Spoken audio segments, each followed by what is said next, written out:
vocês.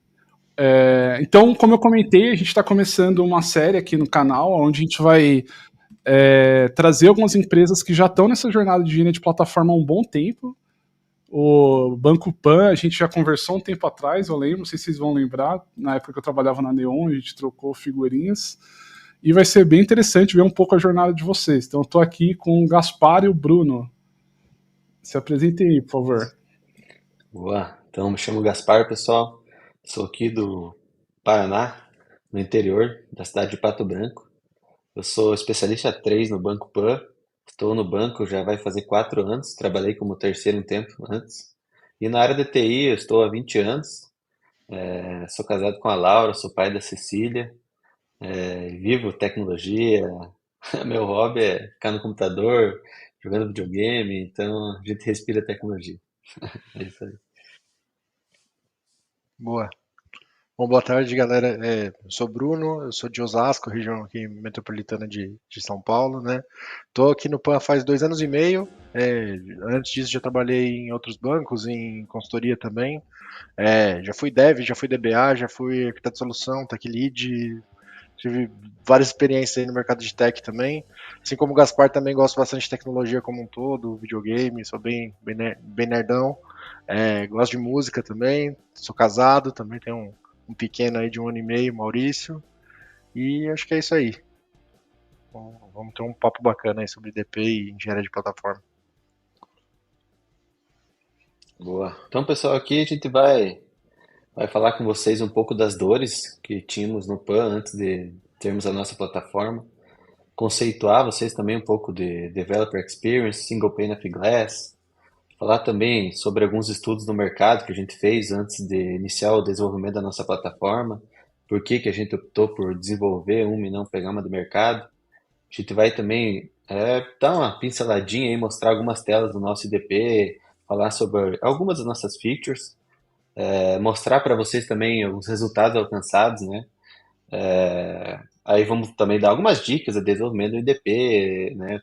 Por tudo que a gente passou nesses anos, aí a gente tem um pouco de experiência para trocar. E por fim, a gente vai falar das tecnologias utilizadas aí, beleza? Bom, falando um pouquinho dos obstáculos até a transformação, como que começou essa jornada, né? Se a gente for pensar no IDP, o papel dele principal do IDP é melhorar a vida do dev, né? A gente vai falar sobre Dev Experience, sobre conceito, mas assim, quais eram as dores que existiam aqui no PAN? Poxa, se eu preciso criar um projeto novo, de uma aplicação nova, ou provisionar recursos de infraestrutura, era muito difícil, eu precisava abrir uma sequência de chamados que tinham interdependência entre eles, então o meu lead time para conseguir ter um começo, meio e fim de um entregável ali de software com todas as dependências de infraestrutura era muito dolorido.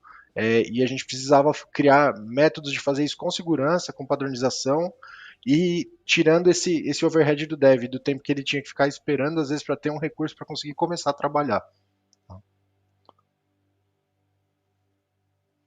Bom, se a gente for pensar em impactos negativos desse modelo de uma fila de chamado sequencial com interdependência, isso causa atraso nos projetos, tem um excesso de trabalho operacional repetitivo, que tem um time que no fim do dia fica atendendo esses chamados, um time especialista ali de cada tipo de recurso de infraestrutura ou um time de governança.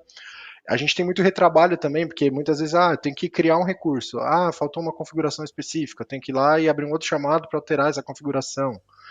Projetos com arquiteturas divergentes também. Poxa, eu posso usar 20 tipos de banco de dados diferentes. Se a gente tiver isso produtizado, talvez eu consiga afunilar isso um pouco mais e dar um suporte mais especializado, com menos opções, mas que atendam cenários diferentes, né? Com isso também tinha complicações no monitoramento, porque a parte de observabilidade, o arcabouço de padronização das aplicações dos recursos também não tinha um detalhamento de quem era o dono, se perdia ao longo do tempo, cada chamada era atendida de uma forma, e isso também afeta a autonomia e a motivação dos devs. Então, imagina o dev que entra com sede de fazer uma entrega ali de um serviço, de um produto novo, e ele tem que esperar uma semana para ter um banco de dados para começar a fazer um teste integrado efetivo. O dev fica muito desmotivado com isso, né? Então, esses eram os principais impactos. Falando um pouquinho sobre Dev Experience e Single Pane of Glass agora, né? Quando a gente pensa em Dev Experience, a gente está falando basicamente assim, cara, o dev precisa trabalhar feliz. O dev gosta de codar, de entregar valor. E para isso, se ele tiver que abrir uma fila de chamados para conseguir fazer uma entrega pontual, se ele demorar muito tempo esperando o resultado desses chamados e não tiver uma plataforma onde ele consiga fazer todo o trabalho dele de forma mais integrada, seja na parte de codar mesmo, de fazer teste, de provisionar recurso, criar projeto novo, isso vai desmotivando, vai tirando a experiência, aquela sensação de que, nossa, o meu trabalho é muito prazeroso de ser feito. Então, quando a gente fala sobre Dev Experience no fim do dia, tem um quesito de produtividade, claro, que quanto mais fácil for, mais rápido aquela entrega pode ser concretizada, mas também tem uma questão de pessoas muito relevante de assim, o quanto que o dev está engajado ali com aquele trabalho por trabalhar numa plataforma melhor e mais amigável ali no dia a dia dele, né? E quando a gente fala de single pane of glass, é justamente pensar assim, tudo que o dev precisa fazer no dia a dia dele, de provisionamento de recurso, a própria parte de monitoração da aplicação dele, em alguns aspectos de, estou rodando no Kubernetes, quero ver como estão meus pods, esse tipo de coisa. O single pane of glass é justamente a definição desse conceito, né, de ter tudo centralizado numa ferramenta, numa interface única, onde o dev pode se enxergar ali e ver tudo na aplicação dele fim a fim, desde a criação até uma eventual desativação no fim de ciclo de vida ali. Isso é bem importante, né? Se pegar, a gente tem ferramenta de monitoria, então vamos pensar o Grafana, tem o APM, o Dynatrace, aí você tem ferramenta de logs. Acaba que no dia a dia do dev ele tem que estar com o navegador aberto, umas 40 abas para acessar dados dessas ferramentas, né? Então a ideia do Single Pane of Glass é trazer todas essas informações num lugar centralizado. Logicamente, né, a gente pode até direcionar o usuário para ele ter um acesso mais rico nessas ferramentas, mas inicialmente ele consegue consultar tudo, né, numa única plataforma. Bom, quando nós começamos essa jornada, invariavelmente é um assunto que já vem no mercado em alta, né, engenharia de plataforma, e tem alguns players que estão nessa jornada até há mais tempo do que a gente. Então, até hoje nós fazemos benchmarks periodicamente para entender o que os parceiros e até a concorrência está fazendo diferente, quais as ideias que a gente pode trocar, mostrar as forças que a gente conseguiu implementar aqui no nosso DP, que é o Blackbird, entender o que esses outros players do mercado estão fazendo. Então, por exemplo, o case público que é super relevante do mercado, tem o do Mercado Livre, que é o Fury, né, que abstrai muita coisa ali para o dev, de qual produto está sendo utilizado em forma de uma coleção gigantesca de APIs, e permite com que ele foque estritamente no desenvolvimento da regra de negócio, né, de entregáveis para negócio. Da mesma forma, a Cicred também, nós tivemos alguns contatos com eles para entender como é que eles estão estruturando o IDP, e essas trocas sempre foram muito enriquecedoras para a gente. Acho que todas as experiências que a gente teve de contato com todas essas empresas aqui trouxeram insights muito valiosos e a gente pôde ter alguma contribuição para eles também. E até completando um pouco, Bruno, no início do desenvolvimento da nossa plataforma, essas conversas que direcionaram, né, nós a tomar a decisão para desenvolver uma plataforma e não utilizar uma de mercado, né? Então, muitos desses cases aqui utilizam, por exemplo, Backstage, outros tiveram desenvolvimento interno, e nessas conversas a gente entende as dores ao utilizar, né, uma forma de desenvolvimento e outra, e a partir disso que antigamente no início a gente escolheu desenvolver em casa aí a nossa plataforma. A Gaspar falou sobre Backstage aí, tem outras ferramentas também, o Ops Level, o Port. Na época, um dos principais motivadores, quando o Blackbird começou a ser desenvolvido, o Backstage ainda estava muito, talvez embrionário seria o termo mais adequado, então tinham algumas coisas que nós gostaríamos de orquestrar que o Backstage ainda não estava dando um suporte nativo na época, e por isso também foi um dos motivadores de a gente escolher fazer o desenvolvimento completo aqui da ferramenta internamente, tá? Mas, poxa, toda essa suite de ferramentas aqui, acho que hoje em dia, boa parte das empresas que estão começando do zero um IDP hoje, acabam usando essas ferramentas como referência, que elas são super robustas, estão cada vez evoluindo mais também. É isso aí. Então, pessoal, agora vamos mostrar um pouquinho da carinha do Blackbird para vocês. Essa aqui é a telinha, né, do Blackbird, para vocês terem um gostinho da nossa plataforma aí. Aqui a gente está mostrando especificamente o nosso catálogo de Tech Products. Então, Tech Products, pessoal, o que a gente, né, chama aqui internamente de Tech Products? Vamos pensar que é o provisionamento de uma infraestrutura, mas com toda a governança, né? Então, vamos dar um exemplo aqui para mim provisionar, por exemplo, um DynamoDB. O que era o Dev fazia anteriormente? Ele abria a nossa ferramenta da ITSM, abria um chamado explicando por que ele precisava daquele banco de dados, onde ele ia ser utilizado. Esse chamado ia cair para um gestor fazer a aprovação e para um time executar isso aí, né? E depois da aprovação e execução, retornava para a ferramenta da ITSM para concluir, ó, esse banco, essa tabela do Dynamo foi provisionada, está nessa instância, é assim que eu acesso ela, enfim, e isso levava tempo para ser concluído, né? E muitas vezes diversos chamados. Até a gente vai entrar em mais detalhe depois. Então, o TechProd é uma junção disso. A gente construiu no Blackbird aqui o que a gente chama de pipelines, onde eu posso fazer orquestração de chamadas para diversas ferramentas e APIs. Então, dá um exemplo aqui. A gente tinha automação no Jenkins, automação no Terraform, poderia ter alguma esteira na Azure. Então, eu posso fazer uma chamada no Jenkins, passando alguns parâmetros, pegar o output dele, chamar o Terraform, pegar o output, chamar uma ferramenta da ITSM, vamos pensar um ServiceNow, um Jira, daquilo eu fazer um outro evento na sequência. Então, uma pipeline, onde a gente orquestra chamadas a APIs e a ferramentas.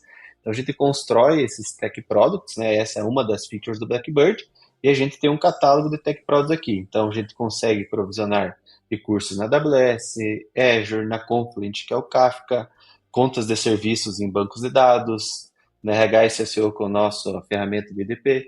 A gente também consegue aqui ter automações de segurança, e bem relevante também, que foi até uma das nossas primeiras features, foi templates de aplicações. Então, isso tudo é tech products, né? Também temos outras features aqui, né? Falando rapidamente, até essa tela é um pouco antiga, mas temos catálogos de APIs no Blackbird. Então, temos APIs de parceiros, APIs rodando on-premise, APIs na cloud. Eu tenho todo o mapeamento dela, de quem é o owner dessa API, onde que ela foi implantada, quais recursos ela acessa, que outras APIs acessam ela. Então aqui é bem legal até que a gente usa o banco do Neo4j, onde por grafos a gente faz todo esse vínculo, essa amarração e mostra até uma tela detalhada para o usuário de tudo que está interligando. E até mesmo pelo catálogo você consegue ver status do teu banco de dados, se está up ou não, se tem réplicas, consegue ver se os teus ports estão rodando, ver logs.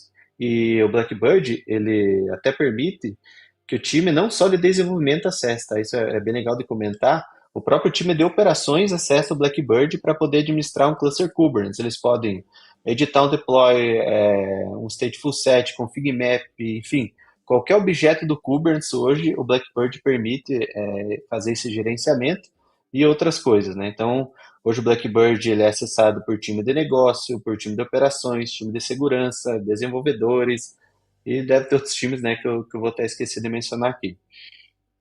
Temos também aqui a parte de EDA, de Event Driving. Então a gente tem integração com Kafka, a gente conecta no Kafka, por exemplo, da Confluent, o MSK da AWS, diversos outros provedores do Kafka. Por aqui você consegue ter informações de tópicos, partições, de esquemas, parte do Kubernetes que eu comentei. Temos também aqui uma feature bem legal que a gente chamou de Database Ops, que nós temos um repositório Git para cada banco de dados e todo script executado nesse banco de dados, ele fica persistido lá no repositório Git, né? Então, inserir registros, update, alterei a estrutura, tudo que é feito está no banco de dados e o Blackbird faz a execução disso, até mesmo usa AI para fazer validações, tá? E outras rotinas aí, só um geralzinho. Aqui é basicamente a execução do Tech Product, então você como desenvolvedor pode entrar na página anterior que é o catálogo do Tech Product e pedir, quero provisionar um Elastic Redis, por exemplo, e aí vai ser renderizado dinamicamente um formulário de acordo com os inputs de todas as ferramentas e APIs que a gente chama, que precisa no processo. A gente monta na tela isso aqui numa espécie de wizard, né, para ficar bem agrupado as informações do formulário. O desenvolvedor vai preenchendo. E no momento que ele executa, ele também tem uma tela para ele acompanhar a execução desse Tech Product, né? Tem uma tela de resumo aqui, onde ele pode ver se já foi provisionado ou não, consegue ver todos os inputs, logs, e também consegue entrar em detalhes de cada step dessa pipeline, né? Então, por exemplo, aqui eu entrei no detalhe de uma integração aqui com com a nossa ferramenta de SM, a gente passa alguns parâmetros, eu consigo ver os logs, os outputs, e dentro de um step eu posso ter várias chamadas encadeadas também. Essa telinha do Blackbird, pessoal, que a gente trouxe para vocês, né? É difícil a gente acessar a plataforma e mostrar vocês online, pode ter algum dado ali que seria sensível, então a gente preferiu fazer esse recorte, né, e mostrar algumas telas para vocês aí. E falando de resultados alcançados com o Blackbird, né, pessoal? Então aqui eu trago para vocês aqui um gráfico de lead time, a gente tem, né, o antes e depois do Blackbird. Então o lead time como que a gente mediu? Que no tempo de abertura de chamado, né, que algum desenvolvedor fez, por exemplo, o provisionamento de um recurso, até aquele recurso está acessível lá pela aplicação dele, né, o chamado ser encerrado. Então lá no Q1 de 2023 e Q2, que a gente não tinha feature do Tech Product, já tínhamos o Blackbird, mas não os Tech Products, em média levava, né, 250 horas até que um chamado fosse aberto e ser encerrado. Isso, vou mostrar um exemplo para vocês aqui, provisionamento de um banco de dados RDS na AWS. Então, tínhamos um chamado para provisionar esse banco em desenvolvimento, um chamado para criar um usuário para esse banco, outro para criar as credenciais, outro para minha aplicação acessar aquela credencial e o banco de dados. Então, existiam vários chamados e por ambiente. Então, tinha todos os chamados para desenvolvimento, depois eu lá promovia para homologação, teria que abrir o chamado e assim vai, né, para cada ambiente. Hoje, aqui com os Tech Products, a gente caiu aqui o lead time no Q1, né, comparando os Qs aqui do próximo ano para 24 horas e no Q2 para 12 horas. Por que ficou 24 horas e 12 horas, né, se for ver um tempo alto? Porque da abertura do chamado, o chamado precisa ser aprovado, né, e logicamente esse tempo de aprovação pode ser um chamado, leve dias para ser aprovado. Então aqui esse tempo é a média. E aqui eu trago para vocês o cycle time, que é o tempo de fato de execução, né, onde o time, por exemplo, antes de ter uma automação que seria os Tech Products, ele gastava para ir lá e provisionar um recurso. Lógico que o tempo aqui está 170, porque uma pessoa, vamos supor que eu preciso provisionar um cluster Kubernetes na AWS, que é o EKS. Uma pessoa pode chegar para ela 10 chamados para provisionamento de cluster, tem vários addons do cluster. Então, para ela conseguir entregar isso tudo, ela não consegue fazer em paralelo isso, né, sem ter uma automação. Então, levava-se muito tempo. E hoje, como a gente tem tudo isso automatizado, a gente caiu aqui para 5 a 12 minutos, o tempo de execução, né? Então, aqui depende muito do que está sendo executado, o Tech Product, né? Se eu for provisionar um EKS, vai levar mais tempo do que eu provisionar um SQS, por exemplo, tá? Então, isso aqui é o cycle time, que a gente teve aí, trazendo para vocês ganhos bem expressivos aí que a gente conseguiu mensurar. Então, aqui, pessoal, trazendo de benefícios, né? A gente percebe que, né, a produtividade aumentou muito, então muitas vezes o dev está precisando do recurso para ele conseguir dar andamento na sua atividade, e agora com os Tech Prods, os recursos, né, desde da criação, como até o mesmo Bruno falou antes, a edição de uma configuração ficou muito mais fácil, né, então traz agilidade, parte de qualidade também, porque agora a gente tem um padrão, né, então vamos pensar que antigamente tínhamos 30 pessoas trabalhando aqui na empresa para provisionar recursos na cloud. Então, chegou um chamado para provisionar o RDS, eu fiz de um jeito, não tem uma automação. Chegou outro, fiz outro jeito. Né? Outras variáveis, outra configuração, outro tipo de instância, outro tipo de banco. Então, isso acaba que fica complexo. Né? E agora, com a automação, fica tudo mais simples. A gente tem um padrão, então isso ganha qualidade. Parte de governança que eu comentei, né? Então, hoje os Tech Products Pipeline estão altamente plugáveis à nossa ferramenta de TSM, que é o ServiceNow. Então, por exemplo, provisionei o RDS, eu já catalogo isso na nossa ferramenta de TSM, né? Para um dia se tiver um incidente, alguma coisa, o item já está catalogado lá. Isso para qualquer recurso que a gente for provisionar aqui. E também tem eficiência, visibilidade, tomar decisão, principalmente engajamento, isso é algo bem legal, né? Até o Bruno aí comentou esses dias, a gente estava fazendo um bench também, o pessoal pediu, mas como que vocês enganjaram os devs a usar o Blackbird? Então, a princípio, a primeira versão do Blackbird a gente subiu e pegou um time lá para fazer uma experiência. E, cara, de repente a gente olhando lá, logs e acesso da ferramenta, a gente viu que vários outros times e pessoas estavam acessando. Mas nós não tínhamos compartilhado ainda. Os devs, né, que a gente fez a POC, eles, por terem gostado da nossa ferramenta, compartilharam internamente do banco. Então, porque ajudou a vida deles. Isso é algo bem legal. Assim, você não precisa gastar um marketing interno para o pessoal usar a tua plataforma, porque vai agilizar o dia a dia dele, a experiência dele, Então ele vai ser um promotor da tua ferramenta, tá? Isso que é bem bacana também. Quer comentar alguma coisa, E Bruno, em cima disso? sim, eu ia comentar que isso aconteceu, eu acredito, muito devido com. A gente vai falar um pouquinho mais pra frente, mas muito devido de a gente priorizar aquilo que estava doendo mais. Então, assim, quando a gente fez aquele levantamento de, tal, de conversar com os devs e tudo mais, qual que era o recurso que tinha maior volume de chamados, o que demorava mais? Então fica exponencial, porque daí eu falo, tá, eu vou atacar a maior dor primeiro, e aí eu consigo atingir o maior número de pessoas e alavancar a produtividade o mais rápido possível. Com isso eu provo, inclusive, o valor de ter um IDP aqui, né? Se eu começasse com algo muito pequeno e escolhesse fazer um piloto com um recurso que não estivesse tão difundido quanto estava, por exemplo, o RDS que o Gaspar estava falando, possivelmente a gente não teria esse engajamento natural logo de cara. A questão é que a gente priorizou o que os devs estavam mais precisando naquele momento e isso facilitou demais o trabalho de engajamento. É isso. Bom, até aproveitando o gancho aqui, dando algumas dicas, né, sobre desenvolvimento de IDP.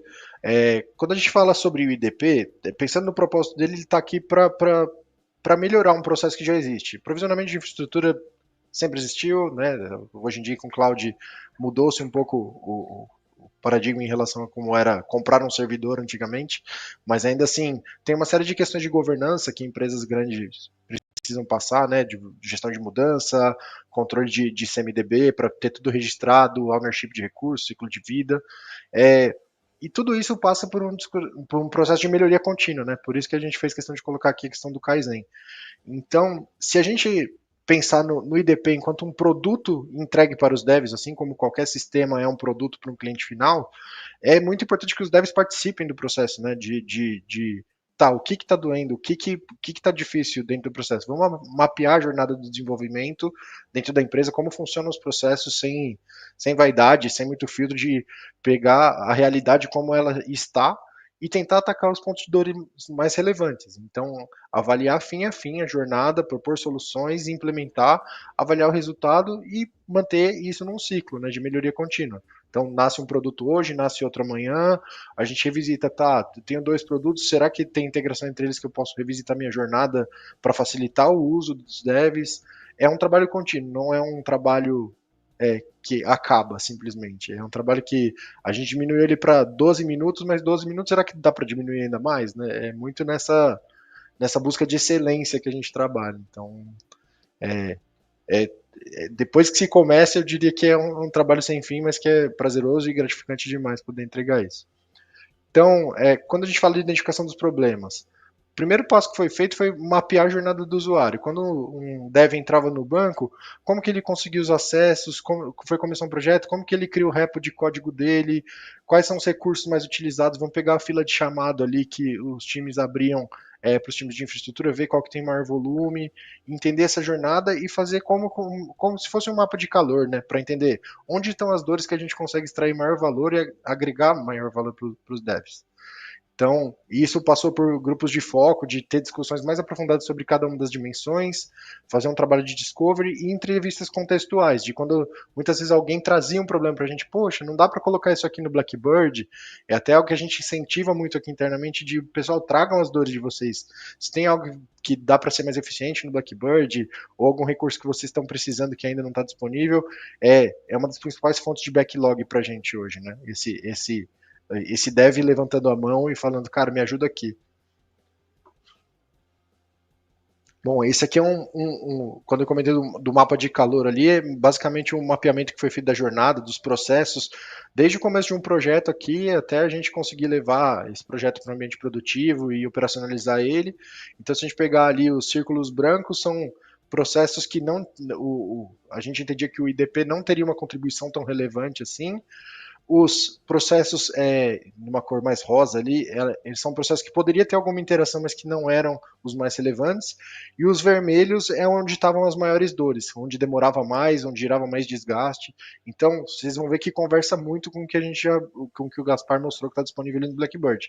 Que seria, cara, concessão de acesso, provisionamento de recurso, abrir Gmood para garantir os padrões de governança de forma integrada e o mais transparente possível ali com a TSM, exposição de rota em API Gateway de forma segura. Então, esses caras eram as dores mais latentes dos devs e foi onde a gente falou, ok, vamos traduzir isso em números e montar uma priorização de backlog e uma visão de produto realmente. Boa. Bom, aqui seria um exemplo de um dos processos, né? Cada uma daquelas dimensões ali mais críticas foi transformada num fluxo desse. Então, qual que é o fluxo que o Gaspar tinha comentado, né? De abrir um chamado para solicitar o provisionamento de um banco RDS. Ah, tem esse passo que envolve o dev, envolve o gestor aprovar, envolve o time de infraestrutura, tem N passos, e daí isso aqui se multiplicava porque eu tinha todos os ambientes, daí multiplicava mais porque eu tinha todos os acessos, e virava uma matriz ali, basicamente, né? Então, o ganho, aquele ganho de produtividade que o Gaspar mostrou, ele é exponencial por conta disso. Ele quando você tem um processo que tem tantas dependências circulares ali, acaba tendo um ganho muito relevante. Então, o primeiro passo foi mapear tudo isso, tá? Onde tem mais gargalo é onde eu vou atacar primeiro. Uhum. Outra coisa que é bem recorrente quando a gente tem as conversas sobre o IDP, sobre como começou e como a gente está estruturado, é se tem um time dedicado para desenvolvimento do Blackbird aqui no PAN. A resposta é sim, tem um time hoje que está basicamente focado em desenvolver novas features e manter o Blackbird, evoluir ele enquanto produto, enquanto ferramenta. Por que isso? O que a gente observou nos benches e em outros em estudos também foi que quando o time tem um compromisso, por exemplo, como entrega do business da companhia, muitas vezes ele não consegue dar um foco, uma prioridade nesses temas aqui, para entender quais oportunidades ele tem ali de tecnologias para serem aplicadas, de priorizar isso aqui para gerar um ganho de escala efetivo, né? Então, o entendimento foi que, ok, temos times especialistas, sejam arquitetura, governança, segurança, infra, todos esses times têm uma participação super relevante junto com o IDP. Por quê? Eles são os especialistas que têm maior conhecimento sobre cada um dos produtos e processos que podem ser integrados ali dentro do IDP. Então, o papel do DevEx Team ali, do time de desenvolvimento de experiência do desenvolvedor, é traduzir todos esses requisitos de forma a fazer com que tudo fique integrado e de forma transparente para o uso do desenvolvedor. Isso posto, não faria muito sentido ter um time que, por exemplo, está desenvolvendo uma entrega para negócio concorrendo com essa atividade do Blackbird, porque uma coisa sempre acabaria concorrendo de forma muito desproporcional com a outra. Então, a gente entende que, pelo menos no nosso modelo, fez muito sentido e continua fazendo ter um time dedicado para esse trabalho. Tá? Aqui é mais um quadrante de priorização, né? Muitas vezes a gente tem várias ideias que a gente traz para a mesa. Eu e o Gaspar também, vamos tomar um café, vamos ver aqui uma feature, uma ideia de mudança de interface ou algo do tipo. E a gente sempre tenta fazer um juízo de valor de assim do custo-benefício daquela entrega, né? Então, assim, se a gente olhar ali, por que o RDS foi o primeiro produto que a gente priorizou construir? Porque era onde estava a maior dor. Era o que demorava mais, era o que tinha mais demanda que os devs precisavam com maior recorrência aqui nos projetos do banco. Então, esse era a maior prioridade. Ao passo que tem outros produtos que a gente tem times que usam aqui, mas que, por exemplo, aprovisionam um a cada 6 meses. Será que vale eu colocar no meu backlog, sendo que tem um time dedicado, mais enxuto para desenvolver isso, né? Então, é muito esse juízo de valor que a gente faz.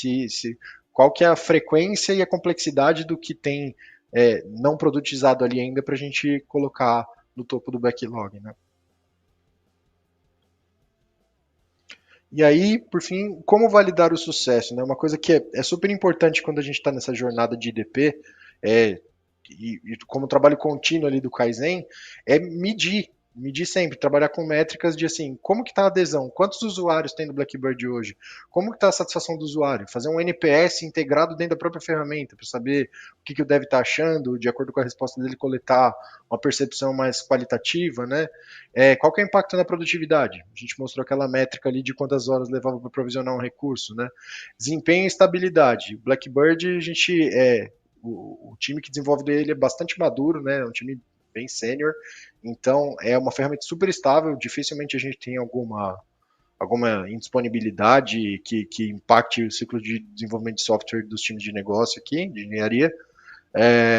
O impacto no ciclo de desenvolvimento é nítido, dado o tempo, a autonomia que os devs ganham, a facilidade de integração com N e outras ferramentas externas da Blackbird para a gente também não reinventar a roda cada entrega que a gente vai fazer.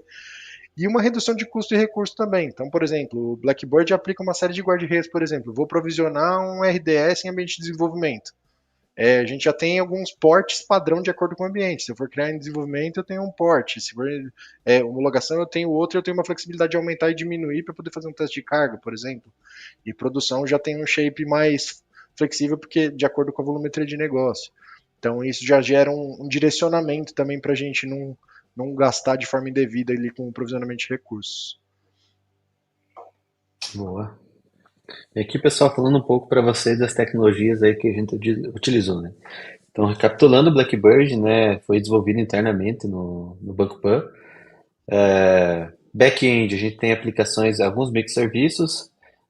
Linguagem principal nossa aí é Java, então utilizamos alguns microserviços em Spring Boot, outros em Quarkus. O nosso front-end é micro front-end em Angular, então a gente quebra algumas features aí em front-ends. Parte de banco de dados, então temos vários aqui, temos MySQL, Redis, Neo4j, que é o caso lá dos grafos, lá dos vínculos entre aplicações, serviços e tudo mais. Também temos o MongoDB. Para a parte da autenticação, a gente usa o RHSO, que é o Keycloak com suporte da Red Hat, e os usuários são federados para o nosso Azure AD. E integrações, isso aqui está um pouco antigo, tem mais coisas aqui. Mas Jenkins foi o primeiro, né? Todas as automações que existiam no Banco Pan, quando a gente começou o Blackbird, estavam no Jenkins, então a gente está migrando, inclusive, o Jenkins, né, para Ansible, Terraform e várias outras ferramentas, mas, como eu falei, a nossa pipeline pode executar na mesma pipe steps em diferentes ferramentas. Então, a gente não precisa reescrever algo que está funcionando muito bem no Jenkins só por reescrever. Reescreve nas outras ferramentas que faz sentido. Então, a gente tem Jenkins, Terraform, que a gente usa com o Terraform Cloud, integração. Nós também temos integração com Atlantis, TerraGrant, SonarQube, parte de qualidade. Então, no catálogo de serviços, eu já tenho integração com o Sonar para verificar métricas de qualidade, segurança. Integração com a Azure, a gente com pipelines da Azure, com repositórios da Azure. A AWS aqui a gente tem muita integração, assim, dezenas de serviços. Parte de segurança, então, a gente tem com Prisma. Bem legal que pensa que o Blackbird na parte do Kubers é como se fosse o Lens lá, o Commodore. E a gente enriquece ele com mais informações. Então a gente coloca lá também, pô, se quer ver um deployment, será que tem alguma vulnerabilidade na imagem, na alguma configuração?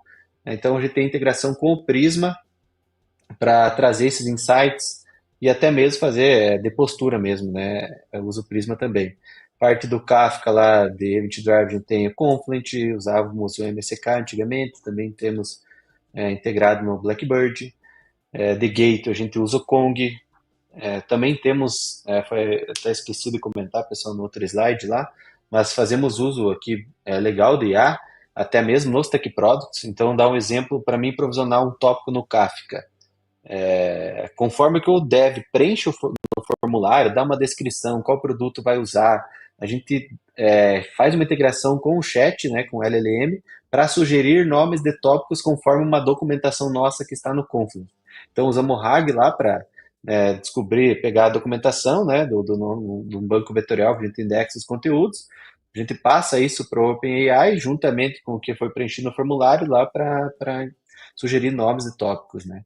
Também usamos IA para a parte de Database Ops que eu comentei antes, então posso ter um script não permitido. Alguém pode ter colocado um script no Git de um banco que ele não é permitido a execução, né? Ou até mesmo alguma concatenação da SQL. Então a gente usa o chat para validar se os scripts podem ou não ser executados de acordo com a nossa regra, que a gente treinou o chat.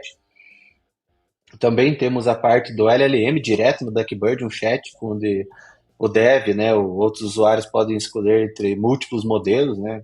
Quero usar o Cloud lá para alguma coisa, o OpenAI para outra. Então fica livre escolher os modelos. Parte do Kubernetes que eu comentei antes, né? Então o Blackbird faz uso excessivo do Kubernetes, ele roda no Kubernetes, ele gerencia todos os clusters Kubernetes do banco. ServiceNow, que é a nossa ferramenta da ITSM, Confluence, que é para documentações, tem Ansible, tem outras ferramentas até que não estão aqui. E algo que a gente está trazendo agora, está trabalhando nesse aqui, que é moda, mas é algo muito bom mesmo. A gente está desenvolvendo o MCP Server do Blackbird, então, para enriquecer o nosso LLM, né? Então, por exemplo, a gente tem o nosso catálogo de aplicações lá. Dentro dele, a gente indexa no banco vetorial, por exemplo, o README da aplicação, o contrato, o OpenAPI. Então, eu posso simplesmente chegar no meu chat e pedir... temos alguma aplicação que faz consulta de CEP? Vou dar um exemplo. Então, né, vai no nosso banco vetorial, lá busca, passa para o chat com essa informação ele responde, e aí até mesmo com o contrato você pode pedir, eu tenho uma aplicação agora em Python, gere para mim aqui as classes para mim consumir essa API. Então, como ele tem toda a informação no nosso catálogo, sabe endpoint, sabe autenticação, sabe entidades, modelos, tudo, vai gerar um código, né, bem enriquecido. E até mesmo a gente vai plugar com o MCP de Kubernetes para administrar o cluster Kubernetes e demais ferramentas, né? Nossa ideia é usar massiva agora o MCP, e algo que não está aqui, que é bem legal, que a gente, nesse Q passado a gente subiu, que a gente está usando agora, a gente está usando o OPA, que é o Open Policy Agent. Então toda a parte de autenticação e autorização, tiramos isso do back-end, não faz mais isso, porque a gente tinha microserviços em frameworks diferentes, até linguagens diferentes, e a gente acabava tendo que fazer autenticação e autorização nessas linguagens. Então agora isso fica por responsabilidade do OPA, tá? O OPA que faz tudo isso, então até no nosso MCP lá, se algum usuário tem acesso a determinada função, tool que vai ser executada, vai estar validado pelo OPA, tá? Então a gente tem uma interface aqui para o pessoal DSI, por exemplo, com o CD Privilégios, onde você pode ter a granularidade igual da AWS. Por exemplo, você pode dar, vamos pensar que eu tenho 100 clusters Kubernetes aqui, eu quero dar acesso para o Gaspar somente naquele cluster Kubernetes, aí ele somente visualizar config map e deletar pod, a gente pode chegar nesse nível. E também é legal comentar que tudo é auditável, né? Então, eu posso até mesmo entrar no terminal de um pod do Kubernetes direto pelo Blackbird. Tudo que comando que eu executar no terminal, para vocês terem uma ideia, isso é auditável, eu posso consultar depois. É bem legal isso também, comentar que ficou faltando aqui no desenho, tá? E eu tinha colocado outro slide, acho que na hora que eu mandei o PDF para cá se perdeu, que é o que vem por aí. Se tu quer comentar, Bruno, mais alguma coisa além da IA? Sim, vamos falar. Até vi que tem uma pergunta aqui no chat, eu vou até emendar parte da resposta dela. Eu vi que tem uma pergunta aqui falando sobre se o Blackbird ele faz provisionamento de stack completa das aplicações ou os recursos isolados, né? Quando ele foi o Blackbird foi idealizado, a esteira foi pensando em provisionar recursos isolados inicialmente, tá? Mas é algo que a gente estava conversando, inclusive, hoje à tarde, né, Gaspar? De talvez como que a gente consegue traduzir, assim, pegar o tech lead ali de um time que fez um desenho de solução, que tem um conjunto de aplicações novas, que tem um bucket S3, que tem uma rota nova no API Gateway, como que a gente consegue transpor esse desenho numa lista já de draft de recursos ali para complementar, né?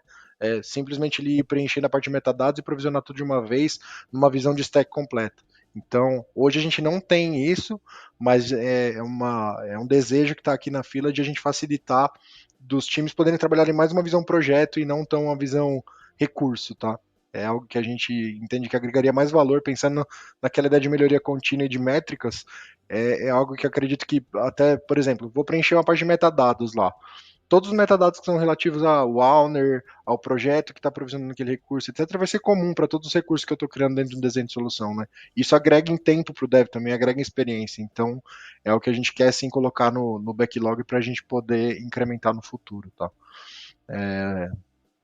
Acho que isso principalmente. E o Gaspar falou do MCP também, em questões de IA. Tem alguns recursos que a gente ainda não provê no dia a dia dos tech products ali para os devs, então a gente está revisitando também para ver fazendo aquele trabalho contínuo de volumetria, demanda e priorização. Então é muito nessa linha. Show, galera. Normalizou aqui, graças a Deus. Pedir desculpa novamente para vocês e para a galera que está no chat. Estou com internet. Tem uma pergunta aqui do Igão. O quão maduro vocês consideram Blackbird hoje? E se vocês puderem falar do futuro, eu acho que vocês falaram um pouco, né? Um pouco da IA e essa questão da arquitetura, né? Mas sobre a questão da maturidade, como que vocês avaliam hoje? Bom, o Gaspar, ele é do Paraná, né? Então ele tá full remoto aí trabalhando com a gente. Eu tô no dia a dia no escritório aqui. E é muito legal. A parte boa do presencial é poder, às vezes, ouvir as conversas de corredor, que a gente ouve com muita recorrência dos times de dev, assim, cara, existia um banco antes do Blackbird e um banco depois. Então, assim, para mim isso é o maior atestado de que a ferramenta está num caminho muito bom de maturidade. Acho que nem eu falei, eu acredito muito no modelo de melhoria contínua que a gente tem. Sempre vai ter oportunidade de melhorar alguma coisa, de agregar valor, de simplificar processo. E a gente até falou de algumas oportunidades aqui, né? De trabalhar numa visão talvez mais projetizada, abstrair coisas que às vezes estão mais complexas para o dev. Por exemplo, alguns formulários dos nossos produtos a gente sabe que são mais extensos, porque a gente precisa de informação. No fim do dia, não vai ter muito como escapar. Mas será que a gente consegue inferir algumas dessas informações usando IA correlacionando com outras bases de dados que a gente tem? São coisas que a gente está discutindo também, né? De melhoria. Então, eu acho que é muito nessa linha. Acho que o Blackbird está num nível de maturidade bem legal. De próximos passos, eu acho que é isso. É ver o que a gente tem a oportunidade, ok. Provisionamos recursos, criamos projetos ali com templates de código já com integrações padronizadas de uma série de templates, mas de próximos passos eu acredito que é isso. Como fazer isso, talvez fazer uma jornada de começo, meio e fim, uma visão mais projeto. Eu acho que esse seria o próximo passo para a gente evoluir o Blackbird. Show. Tem uma pergunta. Até comentando aí algo, né, que traz muito valor para o Blackbird. Temos um time para desenvolver o Blackbird, como o Bruno falou, mas também temos aí, a gente chama aqui, né, no mercado também, inner source. Então, muitas contribuições do Blackbird vêm de pessoas de outros times. Então, isso eu acho que também é legal, que o pessoal também considera a ferramenta madura, sabe? Porque ele contribui, porque ele vê que aquilo realmente faz a diferença no dia a dia, ele sabe que se tiver uma feature dessa, o pessoal vem, a gente, pô, legal, bem interessante, no momento não conseguiria contribuir. Então, em muitos casos, houve desenvolvedores de outros times que conseguiram contribuir, sabe? Então é bem legal. E até a pessoa se sente dono daquilo, sabe? E também acaba vendendo mais ainda o Blackbird internamente. Show. Tem uma pergunta aqui do William Vilela, que ele colocou: existe algum motivo vocês terem utilizado Terra Grunt em vez de Terraform puro? É que assim, pessoal, hoje a gente usa o Terraform Cloud. Então tudo que é estado do Terraform, tudo está no Terraform Cloud. Mas a gente está com uma iniciativa para tentar atender outras empresas do grupo. Enfim, o Banco Pan tem várias outras empresas no grupo, e alguma dessas outras empresas utilizam o TerraGrunt. Então, por isso que a gente também suporta o TerraGrunt, sabe? TerraGrunt lá com Git e Atlantis, né? E aí todo o estado do Terraform é armazenado num bucket, EC3, enfim. Mas mais é por isso, sabe? A gente constrói o portal, mas nem sempre essas automações, muitas vezes a gente constrói automação chamando por API, mas outros times do banco, por exemplo, tem um time de engenharia de plataforma, que eles constroem essas automações no Terraform, constroem no Ansible, constroem no Jenkins e outras ferramentas, e o Blackbird é uma pipeline que vai orquestrar isso aí. Então, daqui a pouco o banco, cara, não vou mais usar a Terraform, vou usar Pulumi, qualquer outra ferramenta. No Blackbird vai ser um outro provider que na nossa pipeline a gente vai poder chamar Terraform, Pulumi, entre diversas outras ferramentas. Tá? Boa. Tem uma pergunta aqui do .com, aí eu não sei se é a loja ou se é o nome do usuário mesmo, mas enfim, ele perguntou, ou ela, qual que é o headcount do time de plataforma? Acho que no caso seria uma área de vocês ali, né? Vocês falou DevEx, Platform Engineering. Quantas pessoas hoje estão contribuindo com Blackbird? Hoje, a Squad, que é diretamente responsável pelo Blackbird, tem 6 pessoas. Então, assim, que desenvolve o Blackbird efetivamente código front, back, full stack, são 6 pessoas, mas a gente trabalha numa parceria com um time de plataforma que fica mais focado na definição dos padrões dos recursos ali de infraestrutura, né? Então, quando a gente fala dos tech products, por exemplo, se eu for criar um tech product de um produto novo que nós não temos, a esteira foi criada de uma forma agnóstica que esse time par nosso, digamos assim, eles provisionam os templates desses recursos ali no Terraform de uma forma que eles conseguem simplesmente integrar na pipeline de forma parametrizável. Então, digamos que são dois times que trabalham de forma meio complementar. No começo, os primeiros pilotos que a gente fez ali contando da RDS e tudo mais era algo mais quase que hard-coded ali, digamos assim, né? E quando a gente conseguiu extrair esse valor da RDS, a gente falou, legal, agora vamos revisitar, vamos refatorar para pensar numa forma que isso fique mais flexível para que o time especialista de infra que conhece das configurações minúcias de cada produto consiga eles construírem esses templates de cada produto. Então, esse time, pelo que eu me recordo, acho que tem 4 pessoas, tá? Pô, legal, hein? Um time bem enxuto e pelo que vocês mostraram, assim, é uma maturidade muito além do que eu tô acostumado a ver no mercado. O Gregório, ele perguntou aqui, há quanto tempo o Blackbird está implementado? O Blackbird, acho que, se eu não estou errado, 3 anos, Bruno. Acho 3 que é anos. 3 anos. Acho que é isso, tá? A V1 foi um pouco antes de eu chegar aqui no banco, né? Então. 3 anos. E ele perguntou sobre. Ele falou muito interessante, diversidade de conexões com outras ferramentas. Vocês têm um backlog de novas implementações? Imagino que sim, né? Vai muito no caminho aí de, por exemplo, agora que eu falei Ansible, né? Então a gente está começando a usar o Ansible Platform e a gente vai integrar com esse platform. A gente usávamos o Azure Repository para nosso repositório Git, a gente vai estar migrando, por exemplo, para o GitHub. Então a gente vai estar plugando no GitHub, já até agora está plugando no GitHub. E assim vai, sabe, conforme estratégias do banco, ferramentas adquiridas até por outros times. Dá o exemplo do Gate, né? A gente usávamos um Gate, mudamos para o Kong, integramos com o Kong. E assim vai. Então a nossa ideia é sempre que surgir uma ferramenta que ela já tem integração com o Blackbird, né? Foi o caso do Gate e do Kong, né? Então, pô, preciso criar uma rota no Gate, você não vai fazer um chamado na mão, não vai abrir, ninguém vai abrir o painel administrativo do Kong e aplicar nada lá. O Blackbird vai fazer isso para você. Então, a ideia é quando surge uma ferramenta, gostaríamos, né, a princípio a gente trabalha para que já tenha automação dela no Blackbird. Tem uma pergunta do Rafa aqui que eu também tinha notado, que bem interessante. Teve desafio ou resistência da galera para adoção? Time de segurança, de arquitetura ou das próprias squads ali que iam consumir o Blackbird? Não, pelo contrário. Isso é uma pergunta que geralmente as agências que a gente participa é bem recorrente, mas assim, foi quase que uma inveja do bem que a gente costuma falar.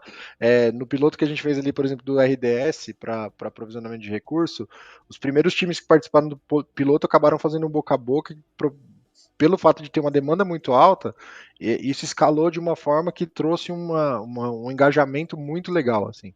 E então a adoção foi muito boa.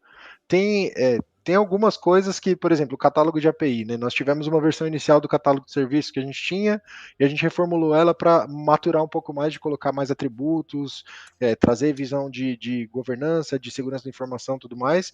Com isso, naturalmente, o formulário ficou um pouco mais verboso. Então, quando a gente trouxe essa feature nova, os times aí teve alguma resistência no sentido de, poxa, ficou mais pesado, ficou mais denso, mas toda essa informação foi algo que traz uma riqueza incrível para a gente. Então, se eu quiser saber uma característica XPTO relacionada, que pode estar com alguma exposição de vulnerabilidade, por exemplo, relacionada a nível de exposição da aplicação, eu vou ter isso no meu catálogo, eu vou conseguir filtrar isso de uma forma fácil.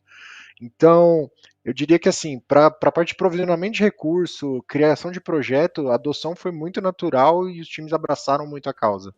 Agora, geralmente a gente vai gerar uma V2 que tem algum tipo de atrito que a gente tenta evitar ao máximo, tenta deixar o mais transparente possível quando a gente vai gerar essas versões novas, aí tem um pouco mais de trabalho. Então, por exemplo, a V2 do catálogo que a gente gerou mais completa, digamos assim, tem algumas aplicações que ainda estão no modelo antigo, que ainda não tombaram para o modelo novo, porque invariavelmente vai depender de um dev ou tech lead ali do time debruçar sobre aquilo lá e falar, tá, eu vou documentar aqui, vou registrar todas as características da minha aplicação, vou gastar 1 hora ou 2 aqui fazendo isso. Então, não tem como escapar muito disso, né? Quem conhece a aplicação precisa fazer esse trabalho em algum momento. Acredito que É legal não sei se o também Gaspar vai lembrar de mais comentar, algum. Bruno, até de quem participa por exemplo, da construção do Tech Product, né? Dá um exemplo também do RDS, a gente sempre fala da RDS, é o que dá mais fresco na cabeça. Mas como a gente falou, para eu provisionar RDS, eu preciso de várias coisas, né? Um é o time que provisiona o banco, o outro é o time da SI que vai criar usuário e senha, outro é o time que vai dar permissão para minha aplicação acessar. E eles tinham ferramentas externas para cadastrar. Então, ó, pô, subiu um banco, tem que cadastrar lá, tem que saber, tem que fazer rotação de senha, tem tudo. Então, quando a gente faz automação, a gente se comunica com todas essas ferramentas. Então, acaba que no dia do dia facilita a vida de todo mundo. Então, todo mundo é enganjado. Pô, vamos construir isso aqui, cara, vai facilitar a minha vida também, né? Então, é algo bem legal, não só do dev que está usando, mas, né, de quem a gente tenta ajudar no dia a dia do trabalho, né? Tem uma pergunta do Davi Nogueira aqui. Ele perguntou se vocês têm time de SRE também, se eles fazem parte do time de plataforma, quem dá sustentação no caso, né? Complementando a pergunta. A estrutura de SRE, ela tá numa estrutura separada, não está diretamente integrada aqui com a gente, mas o time que eu comentei de que implementa ali os templates de modelo de infraestrutura, imagina que é como se fosse uma estrutura dedicada para essa parte de engenharia de plataforma integrada ao time de SRE. Então tem um time de SRE que está mais focado na parte de Ops mesmo, do que ainda precisa ser provisionado na mão, de acompanhar a operação do dia a dia, parte de infraestrutura, e tem uma squad ali dedicada para a parte de plataforma no que diz respeito aos padrões, definições de templates e tudo mais. Então tem sim um time de SRE dedicado ainda. Vou agora para mais duas perguntas aqui, vou deixar uma última dúvida minha, a gente está chegando no final da live, consegui participar 5% aqui por causa da internet. Tem uma pergunta bem interessante aqui, que até vejo que não tem um padrão ainda no mercado, .com novamente, sobre a questão de PO, né? Vocês possuem um PO dedicado para gerir o backlog ou o PM? Quem que faz a gestão do backlog do time de vocês? Boa. A gente tentou trazer um PO dedicado durante algum tempo, mas nós acabamos voltando para o modelo anterior que nós trabalhávamos, que era da própria gestão aqui do time, junto com o time. Como eu comentei, o time é bastante sênior, então o backlog é definido em conjunto, time e gestão, basicamente. Então, geralmente a gente traz um monte de ideia para a mesa, periodicamente a gente faz uma revisão geralmente de roadmap trimestral, né? Então, a cada 3 meses a gente debruça ali e faz um all hands basicamente do time para entender o que tem de demanda, quais são as dores mais latentes e o que a gente vai priorizar para desenvolvimento. Então, o próprio time acaba fazendo a priorização e refinamento junto com a gestão aqui. Show. Pergunta do Breno Cunha, todos os devs são internos ou trabalham em fábricas também? Todos os devs são internos. Nós já tivemos alocação pontual para alguns temas aqui, mas a gente entendeu que o time interno acaba entendendo, talvez incorporando melhor a dor, sabe, do dev. Ele tá mais próximo, então a nossa preferência é para trabalhar somente com o time de dev interno. Boa, vamos puxar mais uma aqui. Os recursos são provisionados em uma plataforma, por exemplo, cluster específico, cada time tem flexibilidade de provisionar infra de forma que bem quiser. Como que é isso hoje? Para provisionar o recurso, eu acho que assim, antes, né, precisa de um recurso. Aqui a gente tem o que a gente chama de fórum de solução. Então, por que eu preciso daquilo? Eu tenho que fazer um desenho daquilo, eu tenho que fazer uma documentação, eu tenho que apresentar para um fórum, vai ter que ser aprovado nesse fórum entre pessoas de várias áreas para entender, né, discutir o desenho, lógico, sempre sai até a evolução daquilo. Passou daquilo, aí você acessa o Blackbird para provisionar os recursos. E aí pode ser, como eu comentei, né, anteriormente, na AWS, pode ser algo no Kubernetes, pode ser algo na Azure. Assim, a nossa nuvem, né, é mais a AWS aí, mas acaba que alguma coisinha ou outra a gente usa aí da Azure, principalmente da AI, mas geralmente é a AWS, tá, de recursos aí. Não sei, Bruno, você quer comentar também? Não, eu ia comentar até um link da questão o fato de nós comentamos ali um pouco sobre os times especialistas, né? Infra, DBA, segurança da informação. Todos esses times fazem parte desse fórum de soluções que a gente comentou, eles fazem uma sabatina sobre o desenho de solução.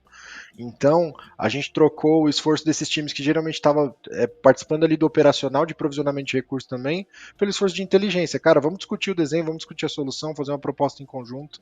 E aí, toda a parte de provisionamento mesmo, da parte mais operacional da coisa, cara, o Blackbird vai entregar de forma transparente para o dev. Então, a gente consegue direcionar as pessoas para aquilo que elas podem fazer melhor.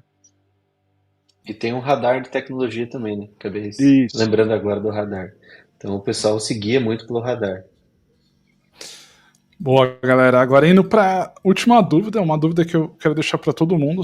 Né? Vocês estão mais de 3 anos já trabalhando nesse modelo, devem ter passado por bastantes desafios, como vocês compartilharam. Para quem está começando agora, né? O que vocês deixariam de dica? Que vocês gostariam de saber no passado? Pô, se a gente soubesse disso lá no começo, iria facilitar isso? É uma migração que a gente ia evitar? Ou um desenho de arquitetura? Que conselho vocês deixariam? Eu acho de nós aqui teve uma falha, eu acho que não começamos com multitenant. Hoje a gente já suporta multitenant e tudo, mas já começaria multitenant não por suportar várias empresas, mas até mesmo dentro da mesma empresa eu ter várias, querer separar por produtos, né? Então eu vejo que seria legal, sabe? A gente foi muito pro lado de como era o PAN na época e as coisas mudam muito rápido, empresas são adquiridas, as estratégias mudam, então eu acho que o multitenant, se tivesse anteriormente, seria bacana. Cara, interessante você falar isso, porque empresas que fazem muito M&A, que compram outras empresas, né, eu acho que a gente vai ter aqui na nossa trilha algumas empresas que fizeram isso, que são muito grandes, e é um desafio que eu vejo nas empresas que implementam backstage, por exemplo. Então, a gente não é o backstage não é multi-org, fica tudo lá junto, e aí tem empresas que cada um sobe a sua instância, ou vai ter que fazer a implementação depois. Como que você faz uma divisão disso? Vai ser lógica ou não? Então, é uma coisa bem importante para considerar se a empresa tem outras empresas dentro, e não seria legal misturar as coisas. Né? Pode ter empresa que está usando Azure, outra que está usando AWS, e aí fazer uma divisão só no catálogo ia ser talvez meio estranho. Bem legal essa dica de vocês. E até, se puder dar assim, uma também. Opa. Fala aí, Bruno, fala aí, delay aí, foi Não, mal. eu ia dar uma dica também, que assim, da mesma forma que tem essa questão de talvez ter nascido multitenant lá atrás, é preciso ter um cuidado muito importante com o over-engineering logo de cara, né? Então, o que acontece? O Blackbird nasceu como um monolito modular, ele não nasceu com uma estrutura de microserviços, a arquitetura dele como um todo. Isso foi uma escolha consciente, de tipo assim, cara, eu consigo entregar e manter mais rápido um monolito modular para provar o valor e fazer com que os devs usem mais rápido. Entregando dessa forma, depois para eu quebrar isso em microserviços, se eu fizer a avaliação dos meus domínios e tudo mais, fica muito mais simples. Então, assim, às vezes ter aquela paixão por, nossa, vou criar 50 microserviços diferentes aqui para quebrar toda a minha aplicação. Daí tá, você demora 6 meses para entregar V1 com algo muito rudimentar só por conta de talvez um capricho de arquitetura, sabe? Isso acho que é uma dica super importante também. Fora a complexidade do pipeline que você vai deixar para quem quiser contribuir depois, né? Eu preciso colocar efeitos de palmas aqui na live, porque isso é uma tecla que eu insisto também, principalmente quando você tem um produto interno, que você vai ter 200, 300 pessoas usando. Começar de uma maneira que seja fácil de escalar no desenvolvimento, eu acho que faz mais sentido para provar o valor do que adicionar uma complexidade acidental no projeto só porque alguém falou que seria interessante, né? Muito boa dica, Bruno, cara, muito boa mesmo. É isso, galera. Chegamos no final da live. Vocês querem deixar mais alguma consideração? Gaspar, Bruno? Cara, só agradecer assim, o espaço invisto aí. no... Delay de novo, Bruno. Vai lá, fala aí.